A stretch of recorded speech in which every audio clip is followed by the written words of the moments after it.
الحمد لله نحمده ونستعينه ونستغفره ونعوذ بالله من شرور أنفسنا ومن سيئات أعمالنا من يهد الله فلا مضل له ومن يضلل فلا هادي له ونشهد أن لا إله إلا الله وحده لا شريك له ونشهد أن محمدًا عبده ورسوله أرسله بالحق بشيرا ونذيرا من يطع الله ورسوله فقد رشد ومن يعصهما فإنه لا يضر إلا نفسه ولا يضر الله شيئا أما بعد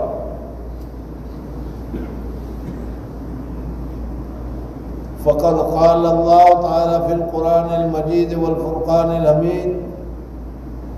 أعوذ بالله من الشيطان الرجيم بسم الله الرحمن الرحيم يا أيها الذين آمنوا ادخلوا في السلم كافة ولا تتبعوا خطوات الشيطان صدق الله المولانا العظيم وصدق رسوله النبي الكريم وأنا على ذلك من الشاهدين والشاكرين والحمد لله رب العالمين. بزرگ اور دوستو، اللہ تبارک و تعالیٰ نے بہت ہی مبارک، بہت ہی قیمتی، بہت ہی نورانی، بہت ہی مغفرت والا، بہت ہی عافیت والا اور اللہ کا قرب حاصل کرنے والا مہینہ اللہ تبارک و تعالیٰ نے ہمیں عطا فرمایا ہے۔ اس کا ہر سیکنڈ لمحہ اللہ جل جلالہ و امن والو کتنے لوگوں کی تقدیر کو، کتنے لوگوں کی قسمت کو بنا دیتا ہوگا اور کتنے لوگوں کی تقدیریں اس میں بن جایا کرتی ہوتی ہم نہیں جانتے۔ اللہ جل جلالہ و امن والو ہماری غفلت کو دور کر کے ہماری بھی مغفرت فرما دے، ہمیں بھی جہنم سے آزاد فرما دے تو بہت ہی اچھی بات ہے۔ اور اس ایک مہینے میں صرف روزہ ہی روزہ نہیں، روزہ بھی مستقل لینے کی بات ہے، روزے کے ساتھ تراویح بھی مستقل لینے کی بات ہے۔ صحابہ تراویح کے جو واقعات آپ حضرات نے سنے ہوں گے، حضور اقدس صلی اللہ علیہ وسلم مسجد میں اعتکاف میں تھے اور کیا ہے رات کو عشاء کے بعد حضور صلی اللہ علیہ وسلم نے مسجد میں جتنے آدمی تھے ان کے ساتھ نماز شروع کر دی۔ بہرحال دوسری طرف بات چلی جائے گی، جو میں کہنا چاہتا ہوں وہ رہ جائے گا، اور تراویح شروع ہو گئی، اور تراویح بھی بہت ہی اونچی عبادت۔ پھر اس کے علاوہ دیکھو 3 عشرے، پہلا عشرہ رحمت کا، دوسرا عشرہ مغفرت کا، تیسرا عشرہ جہنم سے آزادی کا، ہر ایک میں عجیب عجیب برکتیں اللہ تبارک و تعالیٰ نے رکھی ہے۔ پھر ان کے علاوہ دیکھو تو انا انزلناہ لیلۃ القدر، اللہ جل جلالہ نے ایک رات لیلۃ القدر کر کے بنائی ہے، اور اس لیلۃ القدر میں عبادت کرو، ایک رات عبادت کر لو، 83 سال مسلسل عبادت کرنے کا جتنا ثواب ملتا ہوگا اتنا ثواب اللہ تبارک و تعالیٰ ایک رات میں عطا فرماتے ہیں، لیلۃ القدر جسے کہتے ہیں۔ اور پھر ان کے علاوہ لیلۃ الجائزہ آئے گا، لیلۃ الجائزہ انعام کی رات، اور جب رمضان ختم ہو جائے گا اور عید کی درمیان جو رات، عید کی رات کے درمیان کی جو رات ہوگی، بہرحال یہ بہت سارے مضامین ہیں جس کے اوپر بیان کیا جا سکتا ہے، لیکن چونکہ ابھی عصر کے بعد کی مجلس میں بھی اور دوسری جگہ پر بھی اور دوسری فضیلتیں آپ حضرات بہت زیادہ سن رہے ہیں، تو اس وقت میرے ذہن میں یہ بات آئی کہ کوئی ایسی بات رمضان کی فضیلت کے سلسلے میں، روزے کی فضیلت کے سلسلے میں تو ماشاءاللہ آپ حضرات سنتے ہی رہتے ہیں اور جانتے بھی رہتے ہیں اور بہت کچھ جانتے ہیں۔ اگر میں یہ کہہ دوں کہ مجھ سے زیادہ جانتے ہیں تو ابھی غلط نہیں ہوگا انشاءاللہ، لیکن پھر بھی آج کے اس مجلس میں چونکہ آخری جمعہ ہے، آئندہ پتہ نہیں جمعہ ملتا ہے یا نہیں ملتا ہے، تو ویسے جمعہ ہونے کی جو فضیلت ہے وہ تو فضیلت ہے ہی ہے، لیکن جمعہ کا، رمضان کا یہ آخری جمعہ ہے، اس وجہ سے اس کے کوئی خاص فضیلت ہو یہ بات نہیں ہے۔ یہ بات ہم لوگوں نے جیسے بہت ساری بدعتیں، بہت سارے رواج، بہت ساری چیزیں ہم نے اپنے طور پر اپنا لی ہے، جمعۃ الوداع اس طریقے سے اس دن کو ہم نے جمعۃ الوداع قرار دے دیا ہے، حالانکہ شریعت کی طرف سے کچھ نہیں۔ اور جمعۃ الوداع کا بعض جگہ تو اتنا زیادہ اثر ہے، دہلی میں جا کر دیکھیں اب تو نمٹ گیا ہوگا، باقی دہلی میں جا کر آپ دیکھیں رمضان کا آخری جمعہ جس کو جمعۃ المبارک کہتے ہیں، صبح سے مسجد میں لوگ آنے شروع ہو جاتے ہیں اور جمعہ کی نماز مسجد میں، جمعہ مسجد ہی میں پڑھنی ہے، رمضان کا آخری جمعہ ہے، آخری وداع ہے۔ بزرگوں اور دوستوں، بہت ساری چیزیں ہم نے اپنے اندر ایسے دوسروں کو دیکھا دیکھی، دوسروں کی وجہ سے ہم نے اپنے اندر لے لی ہے، حالانکہ شریعت میں اس کا کوئی اصول نہیں ہے۔ اسی پر مجھے یاد آیا کہ اللہ جل جلالہ و امن والوں نے قرآن پاک میں ایک آیت نازل کی، یا ایھا الذین آمنوا۔ قرآن پاک میں اللہ جل جلالہ و امن والوں جب کوئی حکم بیان فرمانا چاہتے ہیں، کوئی حکم کی طرف متوجہ کرنا چاہتے ہیں، تو ہم اپنے بیٹے کو کوئی کام کرنا چاہتے ہیں تو میرے بیٹے، اچھے بیٹے، پتہ نہیں کیا کیا کہہ کر اس کو کہتے ہیں۔ اسی طریقے سے اللہ تبارک و تعالی قرآن پاک میں جب مسلمانوں کو کام لینا چاہتے ہیں، مسلمانوں کو بتانا چاہتے ہیں، تو اللہ تبارک و تعالی فرماتے ہیں یا ایھا الذین آمنوا، اے وہ لوگ جو ایمان لائے ہو، کیونکہ ایمان بہت اونچی چیز ہے۔ میں نے جیسے بتایا کہ ہم اپنے بیٹے کو کوئی بڑا، بہت سخت، بہت اونچا، بہت بڑا کام لینا چاہتے ہیں تو بیٹا، میرا اچھا بیٹا وغیرہ کہتے ہیں۔ اللہ تبارک و تعالیٰ نے جب جنرلی کوئی کام لینا چاہا تو یا ایھا الناس سے تعبیر کیا، یا ایھا الناس اعبدوا، اے لوگو عبادت کرو اللہ تبارک و تعالیٰ کی۔ اب اس میں صرف مسلمان نہیں بلکہ حضرت آدم علیہ السلام کی نسل کا جو بھی ہوگا،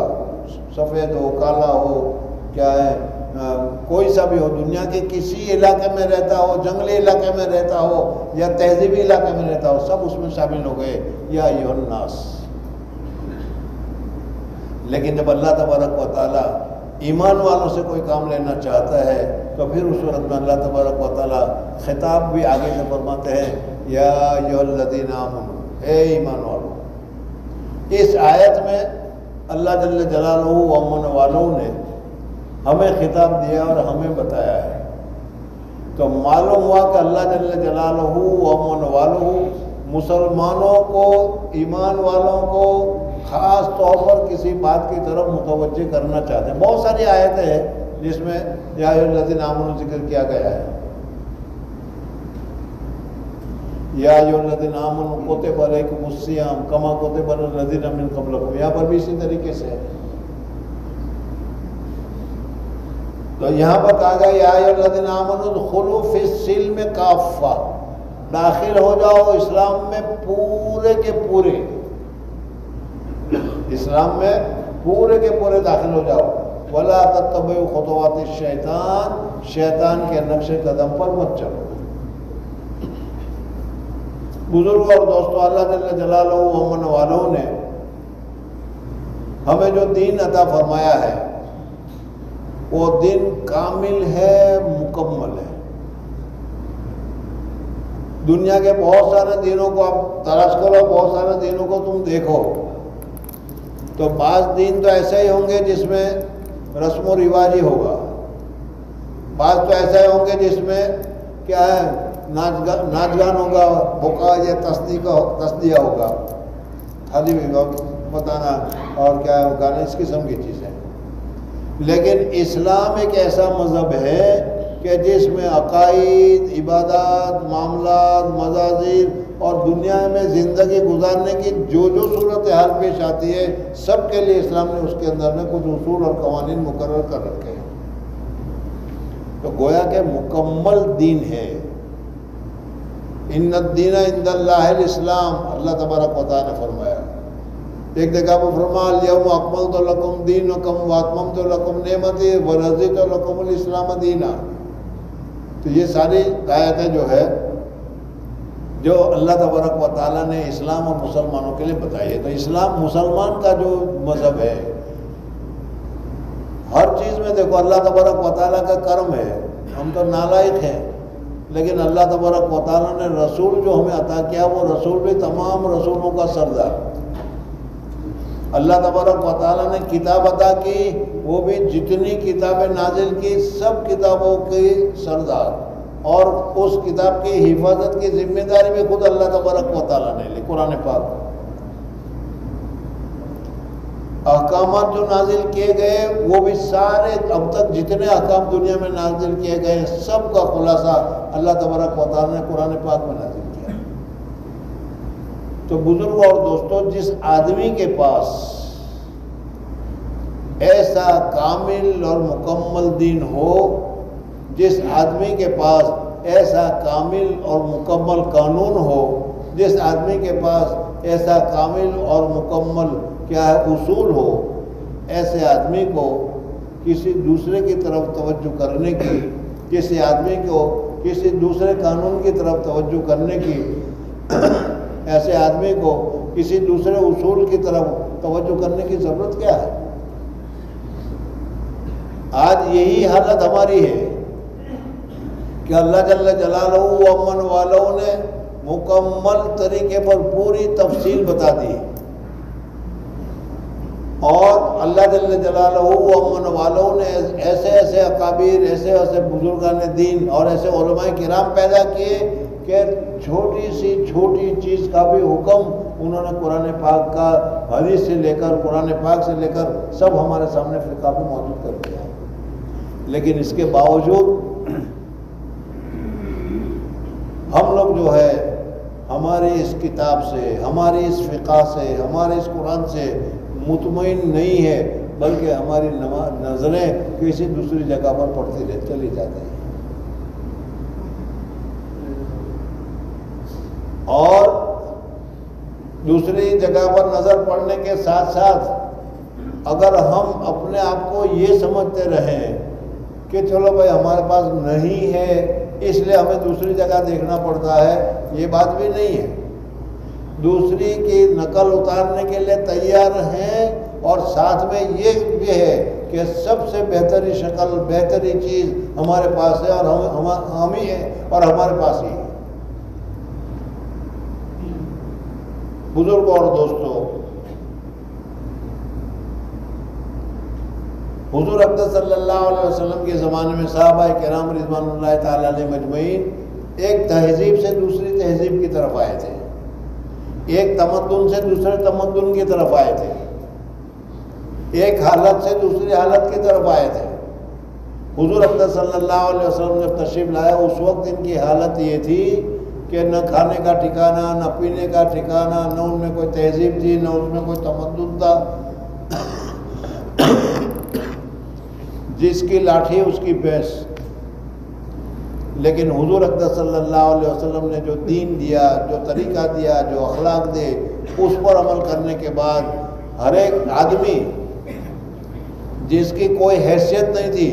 جس کو کوئی مانتا نہیں تھا، حضور اقدس صلی اللہ علیہ وسلم کی تعلیم اور تربیت کے بعد حضور اقدس صلی اللہ علیہ وسلم نے اس کو اتنا اونچا بنا دیا کہ صحابی قد نجوم بِأَيِّهِمْ اقْتَدَيْتُمْ اهْتَدَيْتُمْ، میرا ہر صحابی ستارے کے مانند ہے، اور ستارے کو دیکھ کر تم راستہ حاصل کرتے ہو، میرا ہر صحابی کا راستہ بالکل شریعت کے برابر ہے، اس میں نہ اس میں بدعت ہے، نہ اس میں رسوم ہے، نہ اس میں رواج ہے، بلکہ جو کچھ ہے وہ بالکل سنت ہے۔ اسی لیے حضور اقدس صلی اللہ علیہ وسلم نے فرمایا کہ میرا صحابی ستارے کے مانند ہے، جون سے صحابی کو تم اقتداء میں لے لو گے، جون سے صحابی کی تم اتباع کرو گے، نجات پا جاؤ گے۔ لیکن بزرگوں اور دوستوں، اس کے ساتھ ساتھ حضور اقدس صلی اللہ علیہ وسلم نے ایک دوسری حدیث بھی بیان فرمائی، اور اس میں قیامت کے قریب جو حالات بدلتے رہیں گے، قیامت کے قریب جو حالات آئیں گے، اس حالات کی اس میں نقاشی کی ہے، کچھ حضور صلی اللہ علیہ وسلم نے اس کو بتایا ہے۔ حضور اقدس صلی اللہ علیہ وسلم نے فرمایا کہ تم لوگ ان لوگوں کی نقاشی کرو گے، ان لوگوں کے نقش قدم پر چلو گے، شبرن بشبرن، بالش پر بالش، پوری طریقے سے دوسرے لوگوں کی، دوسری قوموں کی تم نقل اتارو گے۔ اگر یہ دوسری قوم والے یہود و نصارہ، اگر ان میں سے کوئی اگر اپنی ماں کے پاس زنا کرنے کے لیے گیا ہوگا تو تمہارے میں سے بھی یہ کم کرو گے۔ بزرگوں اور دوستوں، اب ان دونوں کو سامنے رکھ کر ہمیں دیکھنا ہے کہ آج ہم کیا ہے، کس طریقے سے اور کس طریقے سے ہے۔ جنرلی جو ہم دیکھتے ہیں تو وہ تو یہ ہے کہ ہم لوگوں نے دین کے خاص خاص چیزوں میں سے خاص خاص چیزوں کو ہم نے چن رکھا ہے، اور جس کو جو پسند ہے، جس کو جو پسند ہے وہی اس کو دین سمجھ رہا ہے، اور اسی میں لگا ہے، بس وہ سمجھ رہا ہے کہ میرے پاس پورا دین ہے۔ اگر کوئی نمازی ہے، نماز پڑھ رہا ہے 5 وقت کا، تو وہ 5 وقت کا نماز پڑھ کر یہ سمجھے گا کہ وہ پورا دیندار میں ہوں، سب سے زیادہ متقی پرہیزگار نماز پڑھنے والا تو میں ہی ہوں، اور نماز سب سے بڑی بات آتی ہے، یہ بھی ہے، اور میں پابندی کے ساتھ اس کو ادا کر رہا ہوں، چاہے دوسرے جتنے بھی احکام اور دوسرے بھی راستے ہیں وہ سب چھوڑ رکھے ہیں انہوں نے، لیکن ایک چیز پکڑ رکھی ہے۔ مولوی ہے، وہ پڑھنے میں لگا ہوا ہے، تو وہ کہتا ہے حدیث کی خدمت میں کر رہا ہوں، فقہ کی خدمت میں کر رہا ہوں، سب سے اونچے راستے پر، سب سے اچھے راستے پر تو میں ہی ہوں، چاہے حسد، بغض، کینہ، کپٹ کتنا ہی اس کے اندر میں، اس کی کوئی بڑی نہیں ہے۔ ہر ایک آدمی اسی طریقے سے ہے۔ کوئی اگر عمرہ کرنے جا رہا ہے، بس وہ عمرے پر عمرہ کر رہا ہے، مہینے میں 2 3 4 5 مرتبہ جا کر عمرہ کر رہا ہے، آپ سمجھتے ہیں کہ بس جسے یہی میری لائن ہے اور میں یہی کرتا رہوں گا، سب سے اچھا میں ہی ہوں۔ جماعت میں جانے والا ہے وہ یہی سمجھتا ہے کہ میں ہی اچھی لائن پر ہوں، بس میں ہی صحیح ہوں، باقی سارے کے سارے غلط۔ بزرگوں اور دوستوں، حضور اقدس صلی اللہ علیہ وسلم نے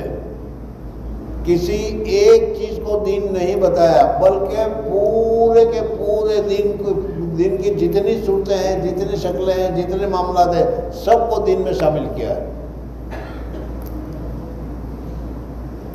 حضور اقدس صلی اللہ علیہ وسلم کے زمانے میں ایک صحابی تھے، بہت جلیل القدر صحابی، ان کی جلالت شان بھی بیان کرنے کو جی چاہتا ہے۔ اللہ جل جلالہ نے حضرت موسیٰ علیہ السلام کو دنیا میں پیدا کیا اور اپنا کلیم بنایا، بات کرنے کا شرف عطا کیا۔ اللہ تبارک و تعالیٰ نے حضرت موسیٰ علیہ السلام کے ساتھ بہت محبت تھی، بہت زیادہ تعلق تھا۔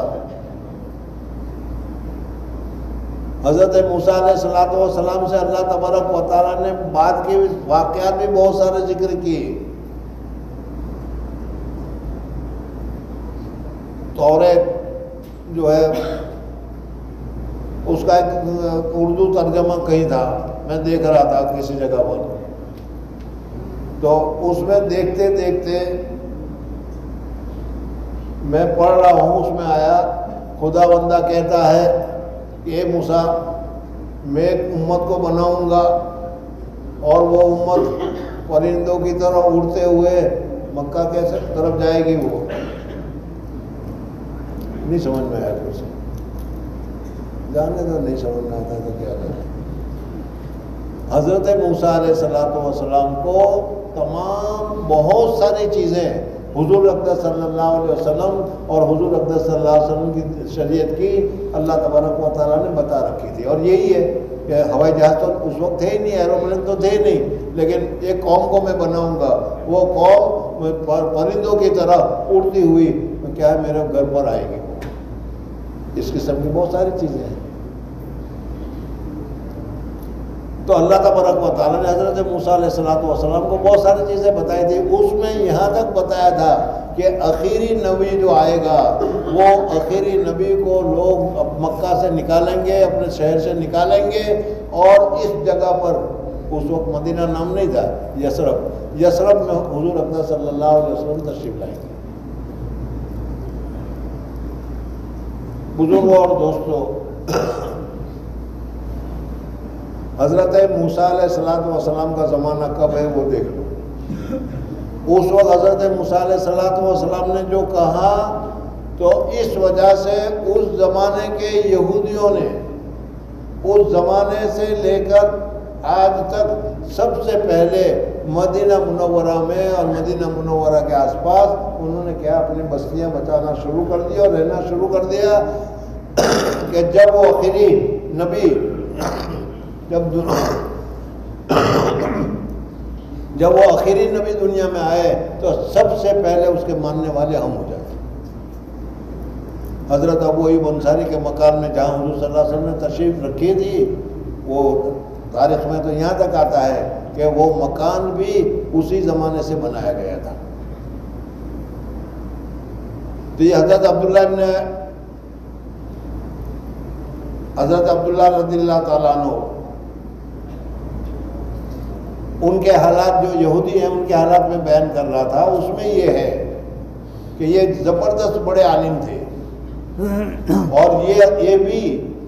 حضور اقدس صلی اللہ علیہ وسلم کی آمد کے مشتاق تھے، منتظر تھے، عبداللہ بن سلام رضی اللہ تعالیٰ عنہ۔ اب جب حضور اقدس صلی اللہ علیہ وسلم مدینہ منورہ میں تشریف لے آئے، تفصیل چھوڑو درمیان میں، حضرت عبداللہ بن سلام رضی اللہ تعالیٰ عنہ اپنے کھجور کے باغ میں کام کر رہے تھے۔ وہاں پر کسی نے ان کو اطلاع کی کہ محمد صلی اللہ علیہ وسلم مدینہ میں آ گئے، تو شوق میں آ کر کھجور پر چڑھے ہوئے تھے، پھسل کر اترے نہیں، اوپر سے نیچے کود پڑے اور کچھ کھجور لے کر سیدھے حضور اقدس صلی اللہ علیہ وسلم کی خدمت میں پہنچے۔ بزرگوں اور دوستوں، اتنی بہترین حدیثیں ہیں کہ لذت کے ساتھ اس کو بتانے کو جی چاہتا ہے۔ حضرت عبداللہ بن سلام رضی اللہ تعالیٰ عنہ کھجور لیے جلدی حضور صلی اللہ علیہ وسلم کو دیکھنے کے لیے پہنچے، تو حضور اقدس صلی اللہ علیہ وسلم کسی کے گھر کے پاس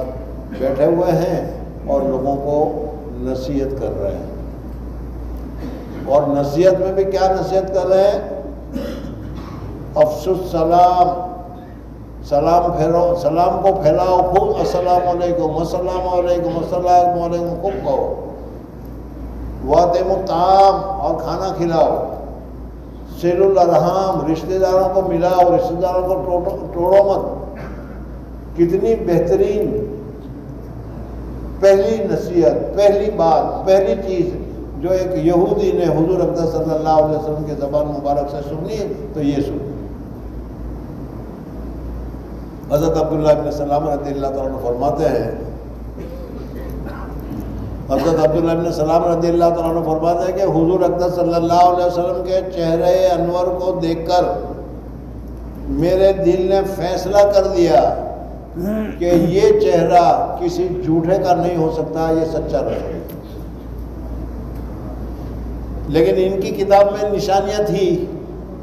کہ آخری زمان میں جو رسول آئے گا وہ صدقہ کا مال نہیں کھائے گا، وہ ہدیہ کا مال کھائے گا۔ اب حضرت عبداللہ ابن سلام رضی اللہ تعالیٰ عنہ تو دین کے بہت بڑے عالم تھے، اس وجہ سے ذرا چیک کرنا بھی چاہتے تھے، اس وجہ سے جو راستے میں کھجور لی تھی انہوں نے وہ کھجور لے جا کر حضور صلی اللہ علیہ وسلم کے سامنے پیش کی کہ یا رسول اللہ صلی اللہ علیہ وسلم یہ کھجور آپ کی خدمت میں صدقہ کے طور پر میں پیش کرتا ہوں، ٹھیک ہے۔ اور حضرت عبداللہ ابن سلام اب دیکھنے لگے کہ کیا ہو رہا ہے۔ حضور اقدس صلی اللہ علیہ وسلم نے وہ کھجور لی اور کھجور لے کر جو غربا صحابی بیٹھے ہوئے تھے ان کو دے دیا، اس میں سے ایک بھی دانہ نہیں کھایا۔ تھوڑی دیر کے بعد پھر کھجور کا ایک دوسرا حصہ حضور صلی اللہ علیہ وسلم کی خدمت میں پیش کیا اور کہا کہ یا رسول اللہ صلی اللہ علیہ وسلم یہ آپ کی خدمت میں ہدیہ ہے۔ حضور صلی اللہ علیہ وسلم نے قبول کر لیا، قبول کر کے اس میں سے خود بھی کھایا اور دوسروں کو بھی کھلایا۔ انہوں نے کہا کہ پہلی نشانی تو پکی ہو گئی کہ یہی رسول ہے اور یہ رسول سچا رسول ہے، یہ جھوٹا نہیں ہو سکتا۔ بہرحال عبداللہ علیہ السلام رضی اللہ تعالیٰ عنہ مسلمان ہو گئے۔ واقعہ تو اسی پر ہے، لیکن میں خلاصہ یہ بتانا چاہتا ہوں کہ حضرت عبداللہ ابن سلام انہوں نے یہ سمجھا کہ چلو مسلمان، میں تو مسلمان ہو گئے اور جنتی بھی ہو گئے، جنت کی بشارت بھی مل گئی، بہت ساری تفصیلات ہیں لیکن ابھی وقت نہیں رہا۔ انہوں نے یہ سوچا کہ یہودیوں کا مذہب بھی تو ایک زمانے میں سچا تھا، اور حضرت اسحاق علیہ السلام، حضرت یعقوب علیہ السلام وغیرہ کسی وجہ سے کیا کتابوں میں لکھا کہ سائٹیکا کی بیماری تھی، اس وجہ سے وہ اونٹ کے گوشت کو یا اونٹ کے دودھ وغیرہ کو استعمال نہیں کرتے تھے۔ تو حضرت عبداللہ ابن سلام نے یہ سمجھا کہ چلو میں مسلمان ہو گیا ہوں، اب تو میں سب میرا مسئلہ اور میرا اعمال سب یکساں ہے،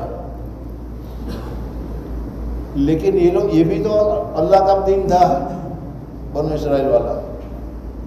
اور ان میں اونٹ کے گوشت کو یا اونٹ کے دودھ کو کھانے کی اجازت نہیں ہے، تو میں آج سے اونٹ کا دودھ یا اونٹ کا استعمال نہیں کروں گا، اس لیے کہ مسلمان ہونے کے لیے اونٹ کا گوشت کھانا یا اونٹ کا دودھ پینا ضروری ہے نہیں۔ بہت سارے مسلمان ایسے ہوں گے جس نے اونٹ کا گوشت نہیں کھایا، اونٹ کا دودھ نہیں پیا، لیکن وہ مسلمان ہے، ہم میں بھی ہوں گے بہت سارے۔ تو حضرت عبداللہ ابن سلام نے کہا کہ میں ایسا کرتا ہوں تاکہ دونوں کے اوپر عمل ہو جائے۔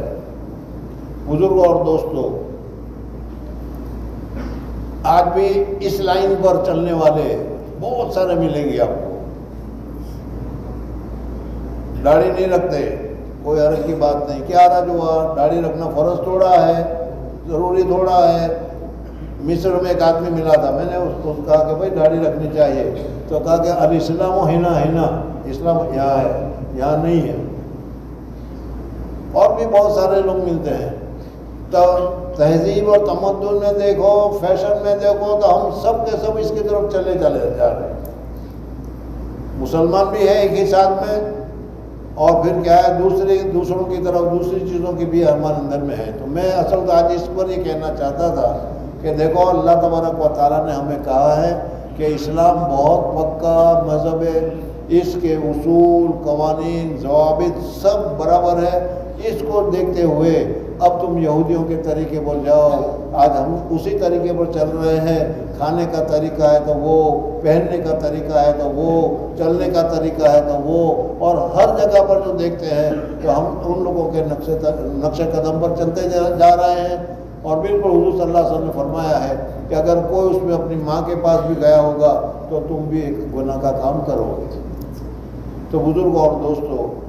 اسلام ایک پکا مذہب ہے، اس کے اصول ہے، قوانین ہے، ضابطے ہیں، تہذیب ہے، تمدن ہے، کلچر ہے، سب کچھ اسلام کا مستقل ہے، ہمیں اس کو اختیار کرنا چاہیے۔ یہی میں چیز بتانا چاہتا تھا، لیکن وقت زیادہ ہو گیا، اس وجہ سے پوری تفصیل کے ساتھ نہیں بتا سکا۔ باقی خلاصہ یہی ہے کہ اب ہمیں دیکھو اسلام کی کتنی نشانی ہمارے اندر ہے، اور اسلام کے خلاف کتنی نشانیاں ہیں، اور ان ساری نشانیوں کے ہونے کے باوجود آج ہم مسلم، ہم مسلمان ہیں، پھر ہمارا نہ احترام ہو، نہ عزت ہو، نہ مقام ہو، نہ کو، تو پھر کسی کو شکایت کرنے کی ضرورت نہیں ہے۔ خود ہی دیکھو کہ ہم کیا کر رہے ہیں۔ اللہ تبارک و تعالیٰ مجھے اور آپ حضرات کو عمل کرنے کی سعادت اور توفیق نصیب فرمائے۔ وآخر دعوانا الحمد للہ رب العالمین۔